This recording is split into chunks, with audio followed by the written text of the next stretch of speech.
Bulletin की शुरुआत करेंगे बड़ी खबर से। बड़ी खबर आपको बता रहे हैं बिलासपुर से, जहां पर कलयुगी बेटे ने की मां की हत्या। कुल्हाड़ी से वार कर उतारा मौत के घाट। जादू टोना के शक में की हत्या। चकरभाटा थाना क्षेत्र के सरवानी गांव का यह पूरा मामला है।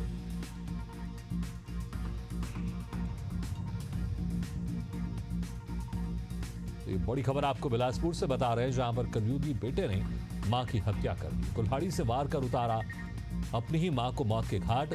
जादू टोना के शक में हत्या की। चकरभाटा थाना क्षेत्र के सरवानी गांव का यह पूरा मामला है।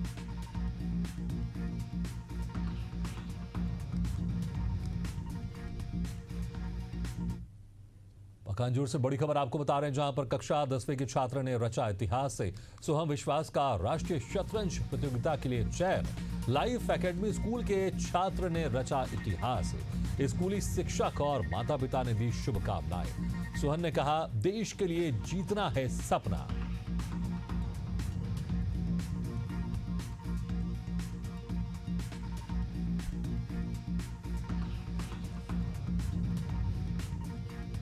कक्षा 10वीं के छात्र ने इतिहास रचा। सोहम विश्वविद्यालय के छात्र ने इतिहास रच दिया।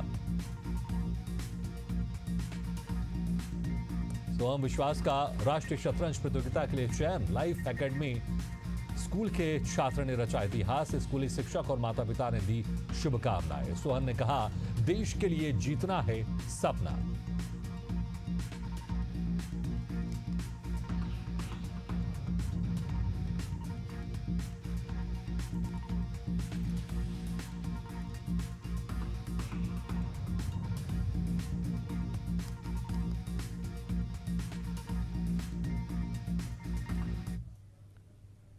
प्रधानमंत्री नरेंद्र मोदी एक दिन के गुजरात दौरे पर पहुंचे। उन्होंने भावनगर में करीब 35 मिनट तक जनता को संबोधित किया। पीएम ने विकसित भारत, कानून में बदलाव और आत्मनिर्भर भारत का जिक्र किया। पीएम ने कहा कि भारत आज विश्व बंधु की भावना से आगे बढ़ रहा है। दुनिया में हमारा कोई दुश्मन नहीं है। सच में अगर हमारा कोई दुश्मन है तो वो है दूसरे देशों पर हमारी निर्भरता। हमें मिलकर भारत के इस दुश्मन को हराना है। पीएम सुबह 10 बजे भावनगर पहुंचे। इसके बाद उन्होंने एयरपोर्ट से जवाहर ग्राउंड तक रोड शो किया। समुद्र से समृद्धि कार्यक्रम में सौराष्ट्र और गुजरात में 34,200 करोड़ रुपए के विकास कार्यों का वर्चुअली उद्घाटन और शिलान्यास किया। इसी दौरान प्रधानमंत्री मोदी ने धुलेरा विशेष निवेश क्षेत्र DSIR का हवाई सर्वेक्षण किया। इस क्षेत्र की परिकल्पना एक हरित औद्योगिक शहर के रूप में की गई है, जो टिकाऊ औद्योगिकरण, स्मार्ट बुनियादी ढांचे और वैश्विक निवेश पर आधारित होगा। एवं समर्पण करें। एमपी में कांग्रेस के सभी जिला अध्यक्षों की घोषणा के बाद से लगातार विरोध प्रदर्शन देखने को मिल रहा है। वहीं अब जिला अध्यक्ष पद के दावेदार दिल्ली दरबार में हाजिरी लगाकर अपना विरोध दर्ज कर रहे हैं। इसी कड़ी में भोपाल जिले के अध्यक्ष पद के दावेदार रहे पूर्व जिला अध्यक्ष मोनू सक्सेना ने भी राष्ट्रीय अध्यक्ष मल्लिकार्जुन खड़गे से मुलाकात की है। वहीं हमारे संवाददाता ने मोनू सक्सेना से खास बातचीत की है। सुनिए उन्होंने क्या कुछ कहा। मध्य प्रदेश में कांग्रेस और राहुल गांधी के निर्देश पर शुरू किया गया संगठन सृजन अभियान कांग्रेस की अब गले की फांस बनता हुआ नजर आ रहा है, क्योंकि जिस तरीके से जिला अध्यक्षों की घोषणा की गई, लगभग दर्जन भर जिला अध्यक्षों का लगातार विरोध जो है वो मध्य प्रदेश में देखने को मिल रहा है। और मध्य प्रदेश की राजधानी भोपाल की ही बात कर ली जाए तो जिला अध्यक्ष को रिपीट किया गया है और जिला अध्यक्ष पद के लिए जो दावेदार थे मोनू सक्सेना हमारे साथ में है, उनसे ही बात करेंगे, क्योंकि वो राष्ट्रीय अध्यक्ष मल्लिकार्जुन खड़गे और तमाम सारे नेताओं से दिल्ली में मुलाकात करके भोपाल पहुंचे हैं। बात कर लेते किस तरीके की चर्चा हुई है। मोनू भाई, आप पहले भी जिला अध्यक्ष रहे हैं और बहुत कम समय आपको मिला था, लेकिन जो आपको समय मिला उसमें आपने पार्टी के लिए काम किया, बहुत सारे प्रदर्शन भी किए, लेकिन अब जब दूसरी बार मौका आपको पार्टी ने नहीं दिया है तो कैसे देखें, क्योंकि आप लोग लगातार इस बात का विरोध कर रहे हैं कि जिन लोगों को पार्टी लाइन की पर काम करने की समझ ही नहीं है, वो उन लोगों को जिलाध्यक्ष बना दिया गया है। देखिए, यहाँ पर व्यक्ति विशेष का बिल्कुल मामला नहीं है। यहाँ है परिवार का मामला कि परिवार डूब ना जाए, परिवार खत्म ना हो जाए, परिवार में कोई ऐसा दीमक ना लग जाए जो दीमक परिवार को खत्म कर दे।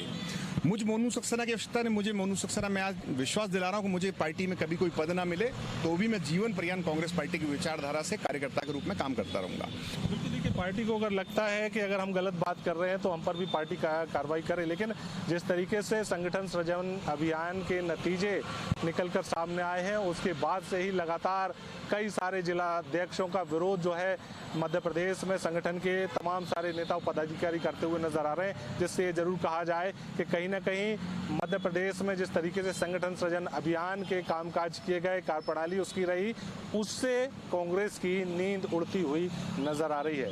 कैमरा पर्सन इमरान के साथ दुष्यंत पारासर, एशियन न्यूज, भोपाल। भोपाल के संत हृदयराम कॉलेज ऑडिटोरियम में शनिवार को एक राष्ट्र एक चुनाव विषय पर संगोष्ठी का आयोजन किया गया। इस कार्यक्रम में बीजेपी के वरिष्ठ नेता प्रदेश अध्यक्ष हेमंत खंडेलवाल, राष्ट्रीय सह संगठन मंत्री शिव प्रकाश और विधायक रामेश्वर शर्मा मुख्य अतिथि के रूप में मौजूद रहे। इस कार्यक्रम में विषय विशेषज्ञों और छात्रों ने हिस्सा लिया। इस दौरान एक राष्ट्र एक चुनाव के सामाजिक, राजनीतिक और प्रशासनिक पहलुओं पर विचार विमर्श किया गया।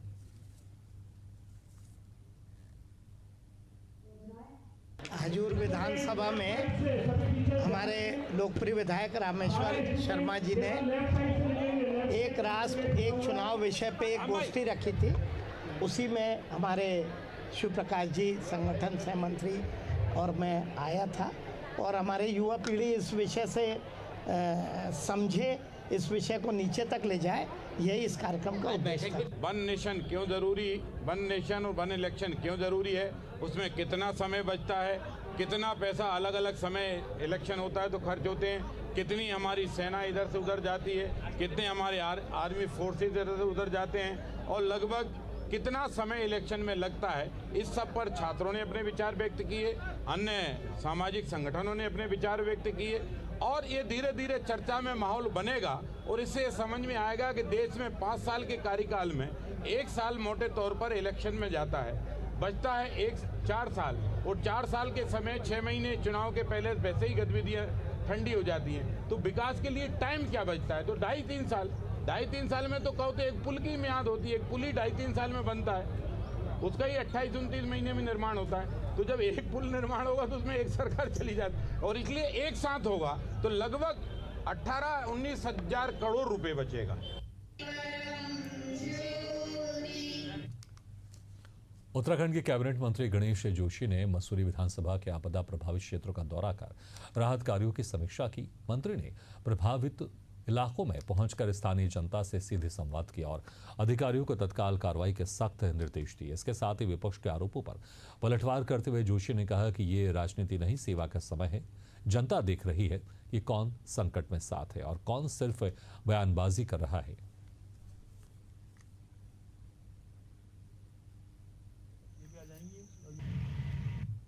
मैं मॉर्निंग वॉक के लिए जा रहा था, उसी ड्रेस में यहाँ पहुंचा, और ऐसे में जिम्मेदार अधिकारी न हो।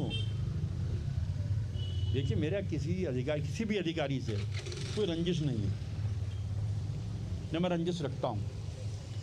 फौजी आदमी हूँ, जो आदमी कहता हूँ सामने कहता हूँ, तो पीछे भी कोई बात नहीं करता हूँ। लेकिन अपने क्षेत्र की जनता के लिए, उनके दुख दर्द को कम करने के लिए मैं किसी भी सीमा तक जा सकता हूँ। ये आपने पहले भी देखा होगा, अभी भी देख रहे हैं, और आगे भी ये मेरा यही रहेगा। मेरी क्षेत्र की जनता, वो जन मेरा भगवान है, जिनकी वजह से मैं आज यहाँ पर हूँ, मैं उनके लिए कुछ भी करूँगा, ये मैं आज फिर कह रहा हूँ। खबर सासाराम से है, जहां पूर्व केंद्रीय मंत्री और राष्ट्रीय लोक मोर्चा के सुप्रीमो उपेंद्र कुशवाहा ने राहुल गांधी के जेनजी को लेकर किए गए पोस्ट पर तीखी प्रतिक्रिया दी है। उन्होंने कहा कि राहुल गांधी का ये पोस्ट भारत के संविधान के खिलाफ है। देश की जनता राजनीतिक रूप से काफी सजग है और अपने डेमोक्रेसी का सम्मान करना जानती है, और राहुल गांधी जैसे लोगों के उकसावे में आने वाले नहीं हैं। राहुल गांधी का ये बयान पूरी तरह से अलोकतांत्रिक है।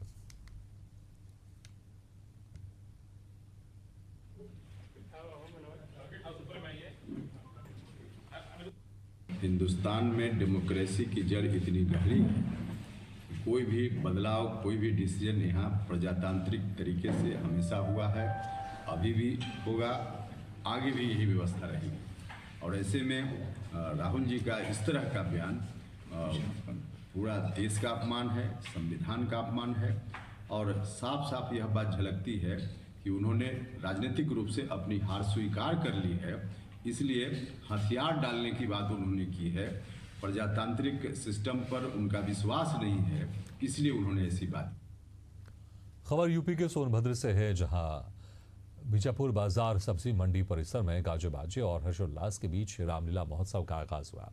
मुख्य अतिथि के रूप में राजेंद्र सिंह बघेल, ब्लॉक प्रमुख है मेयरपुर मानसिंह गौंड ने फीता काटा और मुकुट पूजन कर रामलीला का शुभारंभ किया। रामलीला का मंचन देर रात तक चला। इस दौरान दर्शक मंत्र मुग्ध होकर लीला का आनंद लेते रहे।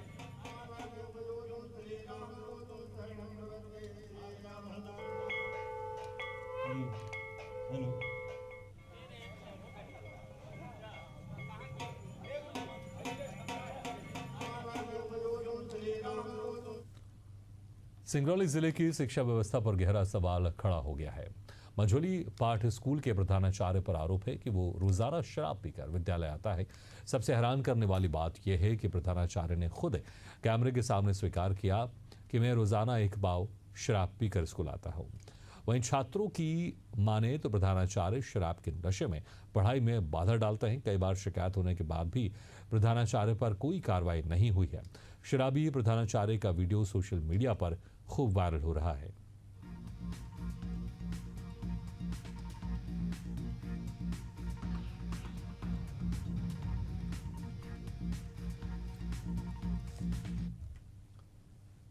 अयोध्या जिले में पुलिस ने बड़ी कार्रवाई करते हुए धड़ल्ले से चल रहे सेक्स रैकेट का भंडाफोड़ किया है।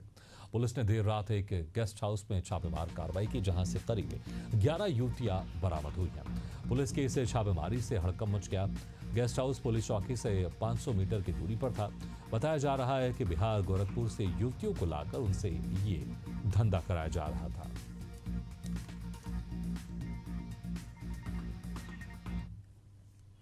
कल दिनांक 19 सितंबर 2025 को जनपद अयोध्या के कोतवाली नगर अंतर्गत रात्रि में एक सूचना प्राप्त हुई कि फतेहगंज चौकी क्षेत्र के रानी सती गेस्ट हाउस में अनैतिक देह व्यापार संचालित किया जा रहा है।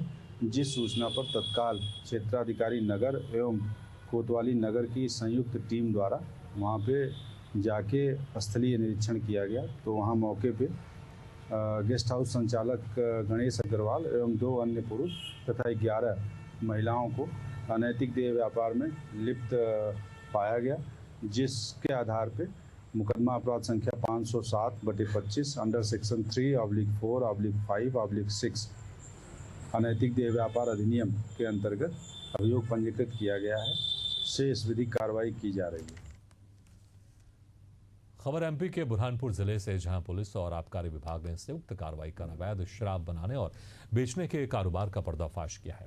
विशेष टीम ने बलवार टेकड़ी क्षेत्र में दबिश देते हुए मौके से 2500 लीटर महुआ लहार नष्ट किया है और 120 लीटर कच्ची देशी महुआ शराब जब्त की। जब्त शराब की कीमत करीब 2,68,000 रुपये बताई जा रही है। वहीं मौके से 2 आरोपियों को भी गिरफ्तार किया गया है। प्रशासन ने साफ किया है कि अवैध गतिविधियों के खिलाफ सख्त अभियान लगातार जारी रहेगा।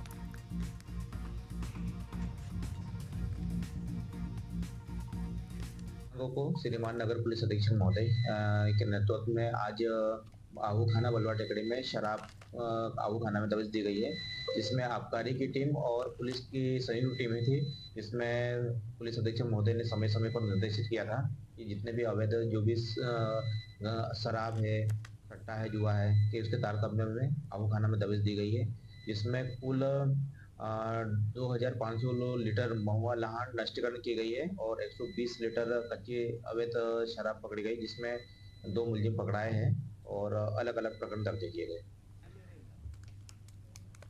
आगे बढ़ते हैं, रुक करते हैं दूसरी खबर का। उत्तराखंड में पिछले कई दिनों से लगातार हो रही भारी बारिश से प्रदेश के विभिन्न क्षेत्रों में जनजीवन अस्त व्यस्त हो गया है। देहरादून के तमाम जगहों पर भारी क्षति हुई है। प्रशासन की ओर से आपदाग्रस्त इलाकों में टूटी सड़कों को तेजी के साथ दुरुस्त करने का काम किया जा रहा है। गढ़वाल कमिश्नर ने बताया कि आपदा प्रभावितों को प्रशासन की ओर से हर संभव सुविधा मुहैया कराई जा रही है।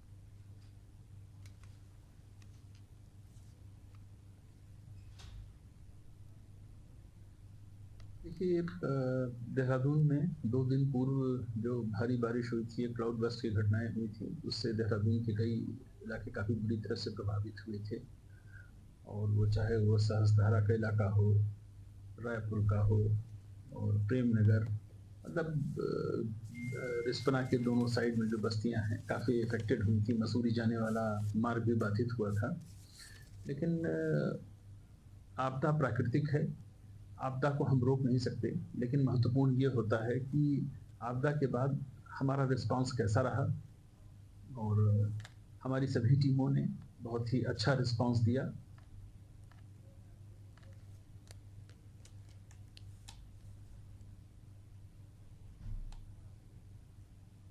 खबर बुंदेलखंड के टीकमगढ़ जिले से, जहां एक किसान ने कृषि के क्षेत्र में मिसाल पेश की है। हम बात कर रहे हैं किसान रामलाल प्रजापति की, जिसने परंपरागत खेती को छोड़कर सब्जी उत्पादन और गौपालन को अपनाया और न सिर्फ अपनी आमदनी बढ़ाई बल्कि 400 से ज्यादा लोगों को गांव में ही रोजगार देकर पलायन की समस्या को कम किया। रामलाल का फार्म आज सैकड़ों किसानों के लिए सीखने का केंद्र बन गया है। हर दिन कम से कम 50 से 100 लोग सब्जियों की खेती और गौपालन के मॉडल को देखने के लिए उनके फार्म हाउस पर आते हैं। सब्जियों की खेती और गौपालन में रामलाल प्रजापति को जिला स्तरीय पुरस्कारों से सम्मानित किया जा चुका है।